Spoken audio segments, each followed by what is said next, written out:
সমষ্টি দুপাপাৰা আমাৰ 9 নং মহানগৰ সমষ্টিৰ প্ৰাৰ্থী ৰাজীৱ ডাঙৰীয়াৰ এখন আৰণাৰে সম্বৰ্ধনা জনাবলৈ অনুৰোধ কৰিলোঁ।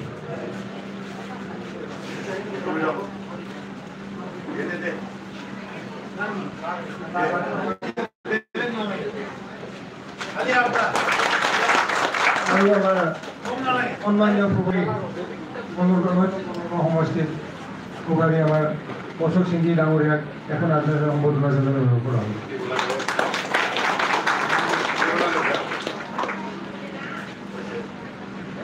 প্ৰথমতে সকলোকে মই নমস্কাৰ যাচিলোঁ।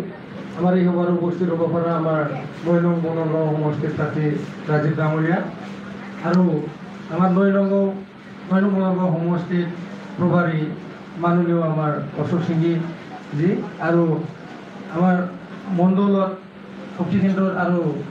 বিভিন্ন পদত থকা আমাৰ খাদ্যকৰ্তাসকললৈ মই নমস্কাৰ যাচিলোঁ। এতিয়া আমি আজি তাৰিখতে ইলেকশ্যন ষ্টাডিং কমিটিটো খুলিবলৈ সক্ষম হ'লোঁ। তাৰপিছত আমি বিভিন্ন কাম কাজবিলাক এই অফিচৰ পৰা পৰিচালনা কৰা হ'ব আজিৰ পৰা আৰু বিভিন্ন আমি আশা ৰাখোঁ সৰু সৰু আৰু আমি কেম্পেইন অফিচবিলাক খুলি লওঁ তাতে আমাৰ কাম কাজ কৰাত সুবিধা হয়।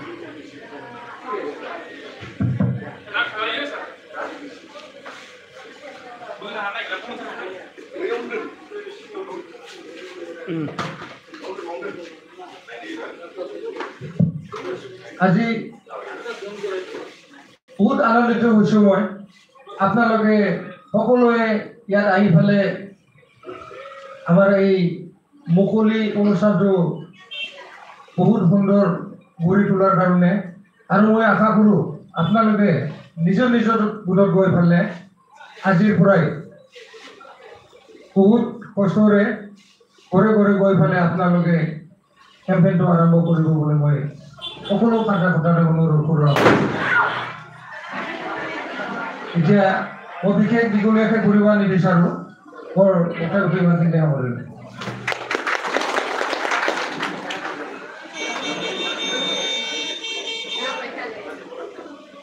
আপোনালৈ ধন্যবাদ থাকিল।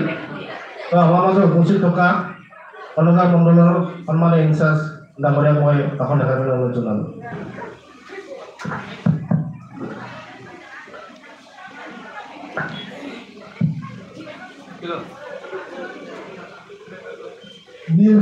কাৰ্যালয়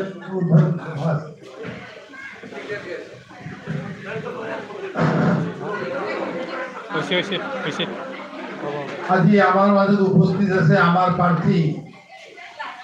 রাজীব ব্রহ্ম মহোদয়, মন্ডল সভাপতিকে ধরি ইয়াত উপস্থিত বিভিন্ন মোর্চার সভাপতি সম্পাদক আর কার্যকর্তা বন্ধু বান্ধবী সকললৈকে আজি এই মাঙ্গলিক শুভ স্থানত আপোনালোকক অভিনন্দন জ্ঞাপন কৰিছোঁ। আজি আপোনালোকে ইয়াত উপস্থিত দেখি এটি অনুমান হয় যে ইয়াত সাংগঠনিক ভেটি আমার মজবুত আর আমাক কোনেও হারাব নোৱাৰে। এই বনগাঁও সমষ্টিত আমি কাৰ্যকৰ্তা বন্ধু সকলে মিলি বিপুল ভোটত ৰাজীব ব্ৰহ্মক আমি জয়লাভ কৰাম। আজি আমি প্ৰতিজ্ঞাবদ্ধ হ'ব লাগে। ইয়াত কোনো মোর্চা নাই, সব নাই, সবে আমি আজি ইলেকশনের কারণে একেলগে মিলি কাম করি। ইয়াত মই মহিলা মোর্চা, ইয়াত মই যুৱ মোৰ্চা বা ইয়াৰ মণ্ডল পেৰেণ্ট কমিটি কোনোবা দায়িত্ব পাইছে না পাইছে এইটো ডাঙৰ কথা নহয়। আমি সকলে মিলি আজি কাম কৰিব লাগিব। নিজে নিজৰ প্ৰচেষ্টাত যাৰ যেনেকুৱা চিনাকি আছে নিজৰ ষ্টাইলত, কোনো দলীয় ষ্টাইলৰ কথা নহয়। আমি ঠাই বিশেষে নিয়ম সলনি কৰিব লগা হয়। ইয়াৰ আন্তঃগাঁথনিটো বেলেগ জাগাৰ লগত নিমিলিব। কালি মন্ত্ৰী মহোদয়ক কৈছোঁ আমাক বনগাঁওটো এৰি দিয়ক, আমাৰ প্ৰাৰ্থীয়ে যেনেকে চলাই ল'ব খোজে তেনেকে আমি সকলে মিলি সহযোগ কৰিব লাগিব। প্ৰত্যেকজন কাৰ্যকৰ্তাই আজি সহযোগ কৰিব, 20 দিন কষ্ট কৰিব, 5 বছৰ উপভোগ কৰিব। 20 দিন সহযোগ কৰিব, 5 বছৰ উপভোগ কৰিব। আমাৰ উত্তৰ এটাই। কালিও মই চন্দ্ৰপাত কৈছিলোঁ আপোনালোকে সহযোগ কৰক, ৰাজীৱ দা জিতিবই জিতাটো খাটাং আৰু এইবাৰ এটা ডাঙৰ পদবীও পাব মোৰ যেন দৃঢ় বিশ্বাস আপোনালোকে যদি ভোটৰ মাৰ্জিন বঢ়াই দিয়ে আমি ৰাজীৱ দাৰ কাৰণে ঝগড়া কৰিম ডাঙৰ এটা পদবী আনিবৰ কাৰণে এই ডাঙৰ পদবী আহিলে ফান্ডো বেছি আহিব আমাৰ কাৰ্যকৰ্তা বন্ধুসকলৰ সকলৰ দৈনন্দিন জীৱন ভাল হ'ব বুলি মই ভাবো আগন্তুক দিন যাতে আমি এইকেইটা দিন নিজের ভিতর কাজিয়া পেছাল নকরি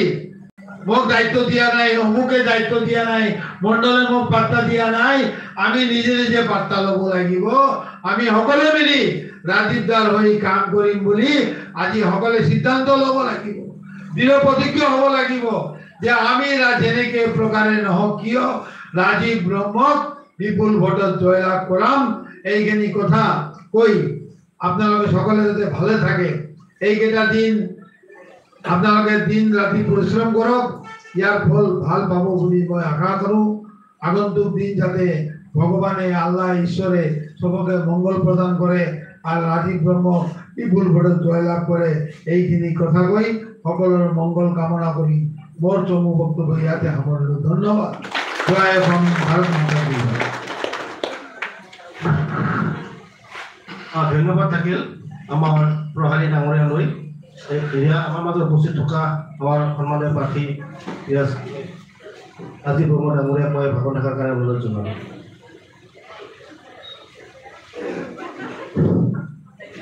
সকলোকে নমস্কাৰ জনাইছোঁ আজি আমাৰ অনঙ্গন মণ্ডল আৰু অফিচ আজি আমি উদ্বোধনী কৰিব পাৰিছোঁ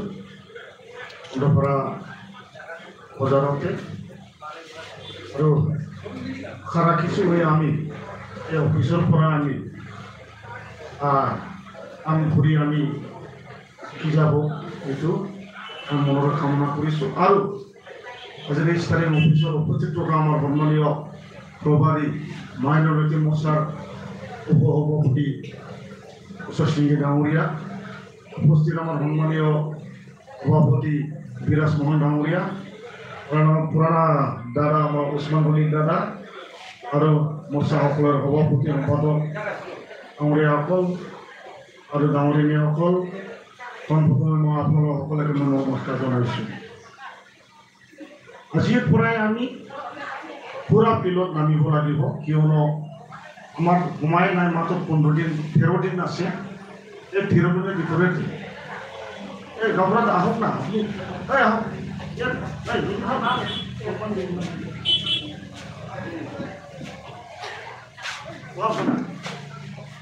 আজিৰ পৰাই আপোনালোকে মই অনুৰোধ কৰিব বিচাৰিছোঁ কোনো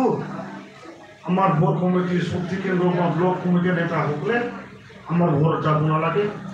সব কাম ইয়াত পৰাই হ'ব গাড়ী তেল ভৰোৱা বাকী অফিচ বনোৱা ইয়াত আমি দায়িত্ব দিছে 3জন মানুহ ইয়াৰ পৰা আপোনালোকে সদায় গাড়ী তেল ভৰোৱা চব ইয়াৰ পৰা কামটো হ'ব আৰু আমি ভাত খাওয়াৰ ব্যবস্থা কৰে বিচাৰে কিন্তু জায়গা নাই ওচৰতে আমি বনাই দিম খোৱা ব্যৱস্থাটো ইয়াতে খাব সব আমাৰ ওয়াৰ্কাৰবিলাকে আৰু যে জায়গাৰ অফিস বনাব ৰেডি আছে জায়গা এইটো খালি পৰাই আপোনালোকে স্টাৰ্ট কৰিব খালি পৰাই আমি ওপেনিং কৰিম শক্তি কেন্দ্র আমি এটা খুলিম মেন জায়গা আপনার আপোচ আমার মাগুমারি এটা লাগিব কমলাবাড়ি এটা লাগিব আর আমার পুঁজিমারি এটা লাগিব আপনার এটা লাগিব হয় না নহয় এইটো আমি এই অফিসবিলাক আজি মণ্ডল সভাপতি আর ভকতৰ লগত কথা পাতি কোন জায়গায় কৰিব দৰকাৰ আছে এইটো আপোনালোকৰ লিষ্টটো দিয়ক যদি পাৰে কালিৰ পৰাই আমি ওপেনিং কৰিম টাইম নাই জায়গা আপোনালোকে এই লিষ্টটো আমাৰ মণ্ডল সভাপতিৰ হাতত দিব ক'ত জায়গাত কিবাটো খুলিম আমাৰ ইলেকশ্যন অফিস খুলি ইয়াৰ কাৰণে মই অনুৰোধ জনাইছে सोर बाहा गोसो जादों जोंनि मानसिफ्रा शक्ति केन्द्र एरियायाव बांद्राय बानायनाथ' लाब गैया मेन जायगायाव जे पार्टिफ्रा जे जायगायाव बानायदों बे जायगायाव जोंहाबो बयनाबो मोनफा थानांगौ जेनेबा Ada sondo pare dan itu yang berhai di tundang, tajam bawa pale baik. Fusmari yang berhai jam ni dong kau jeng bisipili pale baik, you pili dong bisipili pale baik. Ini tentang apa tak baik? Bisa pale nanti, sepang pale nanti saya कैसे कौन सी पानी जुटे icon तो इंसान देखता हूँ अरे इंसान ना दो लेने थांगना ने बेक खामाने को जाते माउी तो आज मैं विषय देखा ना है वो बाबूजी ब्लैक कौन हम माथा ना है नाले अपन लोग निर्देश दियो आज की तो इस दूसरा डायरेक्ट जी जाएगा डिटेल करिबो जी जगह डिओपिडेट करिबो এই জায়গাতে সব অফিস হবে আর কোনো ইয়ার বানাই এই ইয়ার না লাগে জি বেলেগ পার্টি বনাইছে এই সিস্টেমটি আমি যাব সব জায়গাতে আমি ইস বানাবো খালি পরে কিন্তু আমি এটা মাগরুমারি পরিবার ফোন করেছিলাম জায়গা আছে বলে হ্যাঁ ওরা বলছে আপনি লোক কোথাও এসে নাকি তাহলে আবার একটু মই ফোটে গেছে আছে বোনাবার কারণে ওদের হাত তোলাতে পাইছে হ্যাঁ কোনো রোড কোড বনায় কোনো হাজার নাই খাগড়াবাড়ি বনায় কোনো রোড বনায় লাভ নাই আমার সব এই খাগড়াবাড়ি আমি এই মন্দির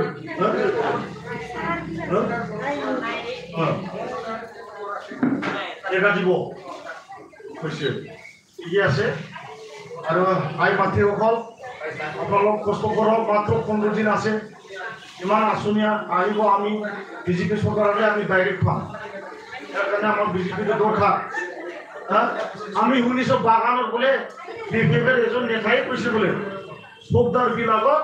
মাহত 10,000 করে দিব বলে খারাপ হয়েছে বিজেপি হয়েছে এই সবদার বিলাকত জানবা না বিয়ের কথা লই বিজেপি জয়েন করছে মানলি 10,000 বলে আর লোরা বিলাকত কাকে 2 লাখ লোন দিব বলে 2 লাখ মতো আমার অলরেডি বিজেপি সরকারে দিয়ে আছে সিমটি বলে সবে পাইছে এই বিলাক এই বিষয় কথা কব লাগে 10,000 যদি দিয়ে এজন সরকার কমসে কম 200 জন সরকার ওই উঠে যায় রে না হয় আগল নিষ্ঠা কথা হয় ওই শিব নাকি এই ইমে হওয়া নাই কিনে পাইছে ওই এই বিলাক নিষ্ঠা কথা কিও এগ্রিমেন্ট বনাইছে বলে এগ্রিমেন্ট তুমি মরি যাব 5 লাখ মরি যাব হ্যাঁ তোমার বস্তু কিও কব লাগে এই বস্তু নোয়া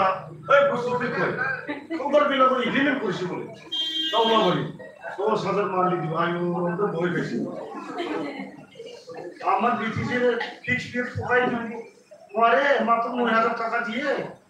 দেখো পুরো ফার্মে আমার 2 কোটি আগো না তোমার কি মান আছে এমএলএ এমসি ফান্ডারে এই মূল্য তো নোয়ারে সে হইল বিলে কোটা কোন নয় অলপ এইবিলাক নিশা কথা তো বহুত খালি না লাগে ভাব লাগে মুখ না লাগলে মন দেখা দিতে লাগিব দেই এখানে মিশা কথা কোন কইব জীবনতে মিশা কথা না কইব ভগবানের কয় হয় না হয় হ্যাঁ একদম ঠিক আপনাদের বুঝতে না লাগে আজি পরে আপনাদের আরো আমার ঘর যাব লাগে ঠিক কাম হবে ইয়ার পরে হবে ইয়ার আমাদের কমিটি গঠন করা আছে অলপ পিছতে আপনাদের ঘোষণা করে দিন হ্যাঁ বুঝছে আজি আপনারা গাঁৱতে লাগি থাকক আর আমার ভোট সভাপতির উপর মানুষ ঘুরি আছে আপনারা ভোট কমিটি সভাপতি শক্তি কেন্দ্র আহিবই নালাগে তাতে আপনাদের কি পারে খাব পারে যদি অসুবিধা থাকে ভোট ইয়ার আহি ইনফর্ম দিব লাগে বাও সব বিধান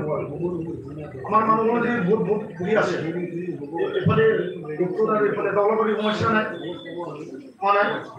খালি ঘুমাও পারে শুক্রবারও ঘুমাও পারে অলপ লেট হব অনবশ্যতা করে ঘুমা লাগে হ্যাঁ কিন্তু এগুলো আশা রাখিছো নিশ্চয় আপোনালোকে আমার বিজেপি হয়ে কাম কৰিব কিয়নো